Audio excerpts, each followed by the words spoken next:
जितना गलती नीतीश कुमार का है उससे कहीं ज्यादा गलती भाजपा वालों का है ना। ये भाजपा का औकात नहीं है कि भाजपा का सरकार अकेले बना कर ये देंगे। कि प्रशांत किशोर के सभा में लोग पैसे देकर भीड़ जुटाया जा रहा तो है। पैसा देकर इतना गंदा गंदा गाली उसी नीतीश कुमार को दी थी कर रहे हैं। अब आने वाले 2 दिन के बाद सासाराम विधानसभा में एक जोरदार तीर मारा जाएगा। सूची में जो सासाराम विधानसभा प्रत्याशियों की सूची में एक भी कुशवाहा प्रत्याशी नहीं है। तो राजेश कुमार गुप्ता का पूरा मिला जुला के कुंडली यही है कि ये बिजनेसमैन आदमी थे।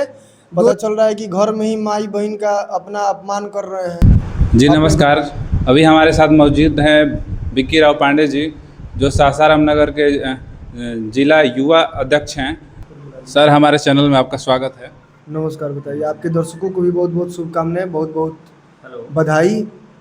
प्रश्न पूछिए, क्या पूछना है? सर, हम आपसे जानना चाहते हैं कि आपके सासाराम विधानसभा में पहले से भी जो जीते हुए प्रत्याशी हैं, उन्होंने अपने एरिया में कैसा काम किया?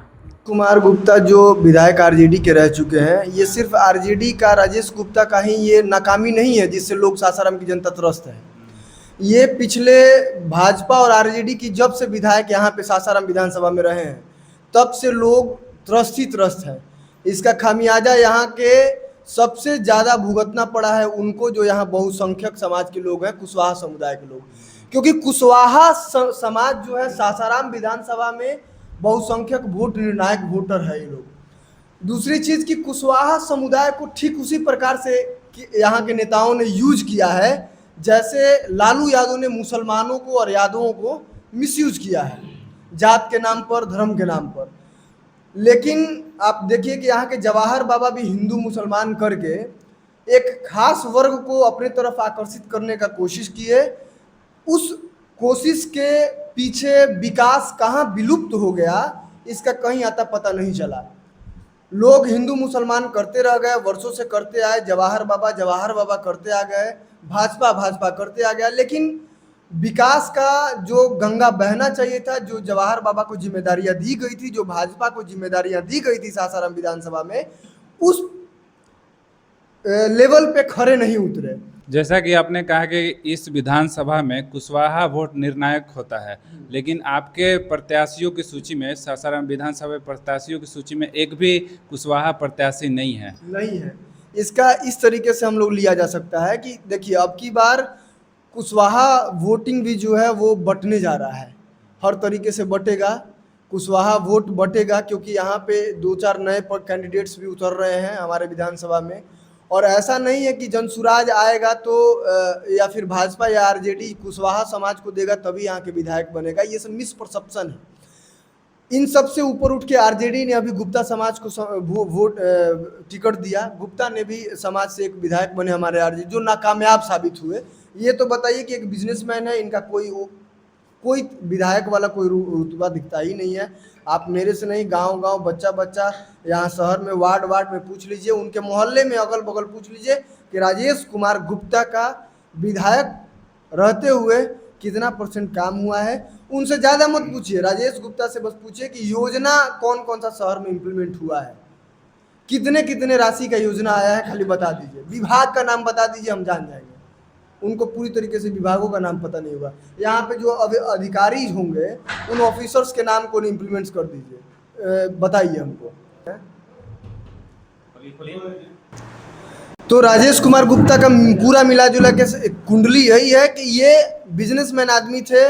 2-4 लोगों ने कंधे लगा के अपना एगो बिजनेस पार्टनर के रूप में इनको टिकट किसी तरीके से, आरजेडी दल तो वैसे ही है कि पैसा दीजिए टिकट लेके आइए, उनको जात पात से मतलब नहीं होता है, और विधायक बन गए।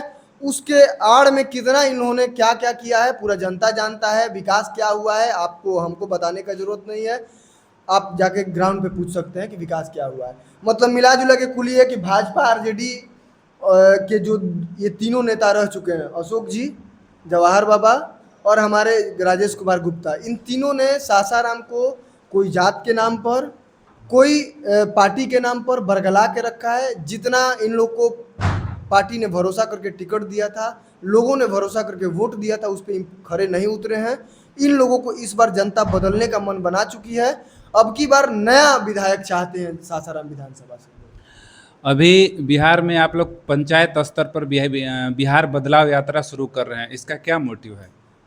हम लोग चाहते हैं कि जो हमारा प्रशांत किशोर जी का जो विजन है, जो जनसुराज का विजन है, जो उसको हम लोग डोर डोर तक इम्प्लीमेंट्स करें, यानी लागू करें। कोई भी एक भी घर परिवार ना छूटे। हम लोग पीएलसी कार्ड बनवा रहे हैं, परिवार लाभ कार्ड। उसका यही मकसद है कि हर परिवार को कम से कम जनसुराज की सरकार बनने के बाद 20,000 रुपये तक का मुफ्त उसका व्यवस्था किया जाए, ताकि उस परिवार को बर्डन कम हो, समझे। उसके बाद हम लोग डोर टू डोर कैंपेनिंग कर रहे हैं, हम लोग एडवर्टाइजमेंट कर रहे हैं। अब आने वाले 2 दिन के बाद सासाराम विधानसभा में एक जोरदार तीर मारा जाएगा, जो अभी तक कोई पार्टी नहीं करके किया है। एक बहुत अच्छा आप लोग को देखने को मिलेगा, अच्छा खासा रैली और जुलूस देखने को मिलेगा, जो हर गली मोहल्ले टोले जाएगा। तो अब की बार अगर सरकार आपकी नहीं बनती है तो परिवार लाभ कार्ड जो आप लोग बनवा रहे हैं उसका फिर तो कोई फायदा नहीं होगा। कोई देखिए, परिवार लाभ कार्ड बनाने का फायदा ये है, सरकार बने या ना बने, जनता के लिए हम कितना % डेडिकेटेड हो रहे हैं। हमारे अगर वो जनता है तो जनता के लिए हम अपना योजना को इम्प्लीमेंट्स करके उनको दे रहे हैं कि आप हमारी योजना को देखिए, कि हमारी जो योजना है उसको समझिए कि हम ये विजन हमारा क्लियर हो सकता है। यानी टोटल मिला के, कुल मिला के ये कहना कि सरकार बने या ना बने, हम अपनी योजनाओं को जनता तक पहुंचा रहे हैं कि आप हमारी योजना को देखिए। ये योजनाएं हम बिना विजन के नहीं आए हुए हैं, आरजेडी और भाजपा की तरफ। दूसरी पार्टियां कह रही है कि प्रशांत किशोर के सभा में लोग पैसे देकर भीड़ जुटाया जा रहा है। पैसा देकर भीड़ जुटाया जा रहा है, और अगर ऐसा लोगों को लगता है तो ये मेरे ख्याल से वो अपनी विचारधारा को लागू कर रहे हैं। ये आरजेडी और भाजपा और जदयू वाले इसलिए बोल रहे हैं कि वो लोग खुद पैसा देकर भीड़ इकट्ठा करते हैं। अभी भाजपा के यहाँ पे कार्यक्रम हुआ था, जदयू का कार्यक्रम 16 को होने वाला, ये सब देखते जितने भी भीड़ इकट्ठा होता है इन लोगों में, आप जाके देखिए कि एक एक गांव में 3-3, 4-4 सौ रुपया दे के लोगों को बुलाया जाता है, बस भरवाया जाता है। वो लोग को लगता है कि वैसे ही हम लोग भी देते हैं तो लोग आते हैं। ऐसा नहीं है। जनसुराज के जितने भी कर्मठ कार्यकर्ता हैं, जनसुराजी लोग हैं, जनता जनार्दन है, वो स्वेच्छा से आती है और जनसुराज का समर्थन करती है। इससे पहले जो भी सरकार रही अपनी मैनिफेस्टो में तो वादे बहुत बड़े बड़े कर देते हैं लेकिन पूरा नहीं कर पाती है सरकार। तो क्या लगता है कि आपकी सरकार ये सारे वादे जो 5 वादे बोला गया है प्रशांत किशोर के द्वारा, वो सब पूरा कर पाएंगे? देखिए, बोलने के लिए तो तेजस्वी यादव भी कह रहे हैं माई बहन योजना लागू कर देंगे। पता चल रहा है कि घर में ही माई बहन का अपना अपमान कर रहे हैं, अपने घर में ही स्त्रियों का सम्मान नहीं दे पा रहे हैं, वो क्या माई बहन योजना लागू करेंगे।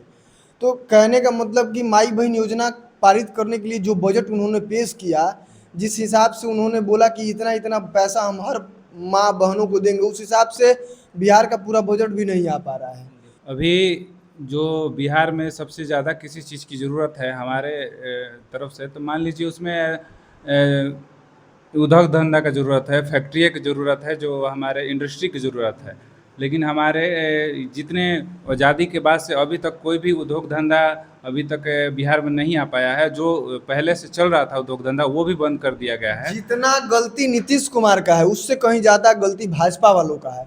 ये भाजपा वाला सोचता है कि कभी जदयू को रख के अपने उसके तीर पे बैठ के हम लोग मजा मारें, कभी लोग सोचता है कि अकेले मजा मारें। इन लोग का ताकत नहीं है भाजपा वाले का। जितना ये जिला में घूम रहे भाजपा के नेता गमछी मार मार के फलाना फलाना फलाना फलाना, इन लोग का औकात नहीं है कि भाजपा का सरकार अकेले बना दे। इन लोग खाली ये लोग जो मोदी जी कहेंगे, ये लोग बनिहार है मोदी जी का। जो मोदी जी अगर कल कांग्रेस में मर्ज हो जाएंगे तो ये लोग कांग्रेस का समर्थन करेगा। इन लोग का अपना गरिमा मर गया है। भाजपा की नेत्री को देखिए, हम आपको बता रहे, एक छोटा सा एग्जाम्पल दे रहे हैं इसी जिला का, निवेदिता सिंह जब बीजेपी MLC हैं शायद सासाराम से, कुछ भी वो प्रधानमंत्री, हमको किसी से डर नहीं लगता है। निवेदिता सिंह जब भाजपा जब जदयू से अलग थी, तो निवेदिता सिंह इतना गंदा गंदा गाली उसी नीतीश कुमार को दी थी, जो नीतीश कुमार भरे विधानसभा में बोले थे कि जब वो एक लड़का लड़की का जो रिप्रोडक्टिव सिस्टम पे बात कर रहे थे, उनके उस विषय पे बात कर रहे थे, तो उस विषय को इतना मीडिया में उछाल कर अपने आप को नेत्री बन रही थी। आज उसी नीतीश कुमार जब आए थे तो पीछे पीछे छाता के पीछे घूम रही थी फोटो खिंचवाने के लिए। नीतीश कुमार अभी गंदे नहीं हैं, आपका गरिमा है। आप नेत्री, आप एक पानी पे रहती हैं और आपको, आप क्या समझते हैं जनता चूतिया है? चूतिया बेवकूफ़ है जनता कि आप चल जाइएगा भाजपा में तो भाजपा के पीछे पीछे आपको वोट दे देगा, आप चल जाइएगा जदयू में तो जदयू नीतीश कुमार को भी मान लेगा। आपका इतना ही हिम्मत है तो काहे नहीं विधानसभा के चुनाव लड़के दिखा रही है, एमएलसी काहे बन के दिखाई है? प्रशांत किशोर तो कहते हैं कि कोई भी किसी को आप वोट दीजिए, लेकिन जो सीएम है वो नीतीश कुमार ही बनेंगे। प्रशांत किशोर क्या कह रहे हैं वो अपने अनुभव से बोलते हैं, वो मंझे हुए खिलाड़ी हैं। सीएम नीतीश कुमार इसलिए बोलते हैं कि भाजपा वालों का औकात नहीं है कि लोग अपना सीएम फेस लागू कर दे। अभी बोल रहे हैं कैमरे के माध्यम से, हमारे प्रशांत किशोर भी बोलते हैं कि आप लोग अगर हिम्मत है भाजपा को तो अभी तुम लोग हम सीएम फेस इशू करो, लागू करो, बताओ कि सीएम फेस हमारा दिखाओ कि हमारा ये सीएम फेस है, इसी पे चुनाव लड़ेंगे। इन लोगों का औकात नहीं, चुनाव हार जाएगा इसी तरीके से। सिर्फ निवेदिता सिंह का बात नहीं कर रहे हैं, ऐसे ऐसे बहुत टुटपुंजिए नेता हैं जो भाजपा जब चाहेगी तो जदयू के साथ मर्ज हो जाएगी तो जदयू के साथ ही लोग चले जाएंगे। जब भाजपा जदयू छोड़ देगा इन लोग को ऐसे ही विधवा की तरह अलग कर देगा तो ये लोग अनाथ की तरह अलग हो जाएंगे तो लगेंगे आलाप राग गाने। तो ये सिस्टम है। इन नेताओं का वजूद मर गया है, इन नेताओं का अपना गरिमा मर गया है, इन नेताओं का, इन नेत्रियों का अपना स्वाभिमान मर गया है, जिसके वजह से ये लोग जो पार्टी का आला कमान काम करता है, अगर आरजेडी में जाएगा भाजपा तो आरजेडी में लोग जाने के लिए तैयार हो जाएगा, जदयू में जाएगा तो जदयू में जाएंगी, अगर भाजपा में जाएगा तो भाजपा अकेले रहेगा तो अकेले रहेंगी। लेकिन कहने का मतलब है कि नेता और नेत्री वही कहलाता है कि आपका अपना एक सेल्फ रिस्पेक्ट होना चाहिए। हमारी पार्टी का डिसीजन अलग है, पार्टी हमारा, अगर हम कल जिसको गाली दे के आगे बढ़ रहे हैं, जिस तेजस्वी यादव जिस भाजपा को संघ के विचारधारा के नाम पर अलग हो गए थे, उसी तेजस्वी यादव ने जो नीतीश कुमार संघ के विचारधारा पे अलग हो गए थे भाजपा से 2014-15 में, वही नीतीश कुमार ने फिर भाजपा को उसी विचारधारा पे अलग आए, मर्ज किए, तो अब विचारधारा भाजपा का खराब नहीं हुआ। ये नेता चूतिया बना रहा है आम जनता को। हम लोग जैसा आदमी है ना कि चूतिया बनते बनते इन लोग को वोटिंग किया है सबको, लेकिन अब जनता जागरूक हो चुका है, अभी सबको ऊपर उठ के हम लोग को वोटिंग करना है। तो जी धन्यवाद आपका हमारे चैनल सुनने के लिए। Thank you.